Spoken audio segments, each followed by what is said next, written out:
Okay, welcome back to another Spinato Spin. Great to be here as we roll through the month of November, right? We're just getting that month of November started. The big turkey days now, not that far around the corner. We got to keep ourselves focused and really starting to understand what it is we want to wrap up the year with, what we want to wrap up being strong.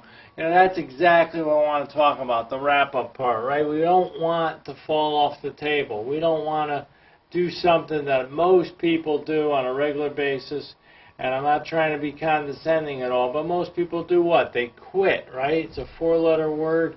It's a real tough thing to put in your mind, but really what happens when you quit, it's not so much that you quit and just say, well, you know, maybe I'll give myself a chance again. Maybe I'll come back. Maybe I'll come back and finish it.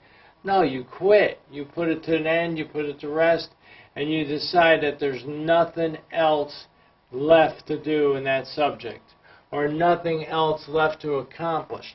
And that's really not the truth when you think about it. If you go ahead and you say, I quit something, it just means that you decided to put it aside. It all matters on what your decision is, on how you feel about the fact that you've actually stopped to do it, stopped doing something special, or stopped attempting to do something. You know, I'll talk about a few areas here and see if this brings home some ideas to you, and maybe it will catch you right on the way, and let you know that maybe there's another choice you can make. You know, a lot of people wind up quitting or you know, stopping what they're doing or stopping their attempt to help themselves get better in certain areas. And I talk about the four squares all the time, you know, mental, physical, social, and spiritual. Those four things, if you're working on them and you decide to quit on either one of them, these are certain things that could have caused it. Maybe there's an illness in your family. Maybe a child is ill, right? That could be the first reason why you wind up quitting. Or you're ill, you're not feeling well, right? Then the other stuff, which is not as quite as good of a reason when you think about it, it's more of a question of maybe you decide that there's other things you want to do that are more important than what you're attempting to do. You know, in a way that kind of means that you decided that my priorities have changed. It's not as important. Like, let's say you're going outside to do a chore, all right? And all of a sudden you might get a phone call from somebody. Or a neighbor might come over or something and starts chatting with you. Next thing you know, you're talking instead of doing the work. Really what you've done is, in a sense, you've quit on that assignment for that particular time. Whether or not you go back to it is totally up to you as far as what you want to do and how important you want to make it. You know, the other thing is, you decide to do recreation instead of pursuing your goal. You know, maybe there's something you want to do that's out of the house that you have to do, but you decide that recreation is more important than that. And we got another picture up there too, just keep it flowing. You know, there's one thing about quitting too, about deciding to walk away from something, and I thought this was very powerful too. You know, years ago we had a company we were a part of, and you know, one of the guys that had me involved in it said, you know, John, are you a person of your word? And I said, yeah, I'm a person of my word. He shook my hand and he said, well, if you decide to stop doing this, you make sure you give me a call. Fair enough? You give me a call, okay? And we shook on it. And see, with that sort of commitment, now if I wanted to stop doing that, I had to do two things. Number one, I had to make sure I really wanted to.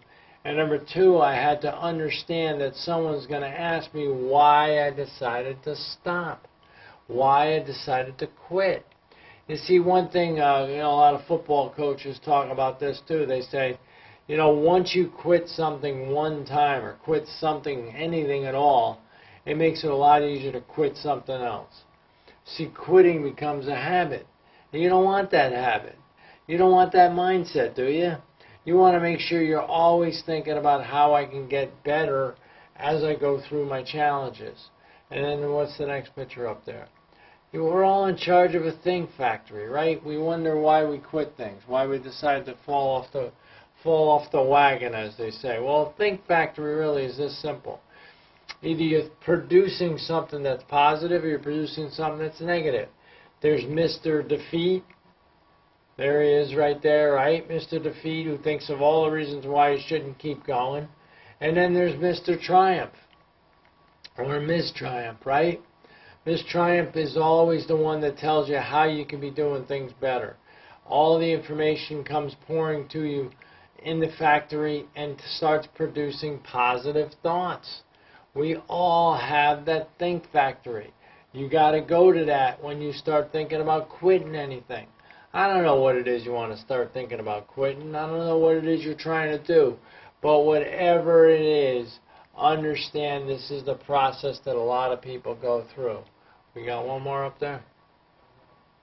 That was it? All right.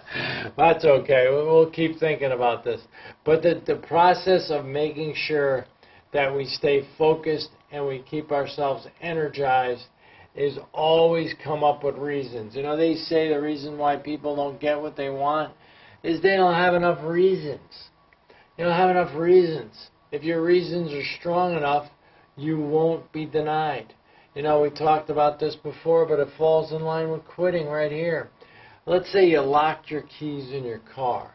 Years ago, what used to happen was if you locked keys in the car, you had no way of getting them out unless you knew one simple thing that had been tried and true before. The cars, the way they were built, there was a space between the window in the front and the window in the back. Right on the side of the passenger side, or actually either side, either passenger side or the driver's side. But right behind the driver's seat, the window was right there, and what you were able to do is take a hanger, put a little curl on the end of it, and if you put it in between the windows, you can use the curl that's in the hanger to lift up the latch on the car, and you can get your keys out. Did anyone ever have to do that? Did anyone have to write it down in a manual? No, people figured it out. Because if you want something bad enough, you'll figure out a way. And that's what it boils down to about quitting. You got to employ Mr. Triumph, Miss Triumph in this case, and make sure you keep Mr. Defeat out of the picture and keep yourself producing positive thoughts to prevent you from quitting. It's always super talking to you on the Spinato Spin, and we'll catch you next time, and thanks a lot for listening tonight. Have a great one, everybody.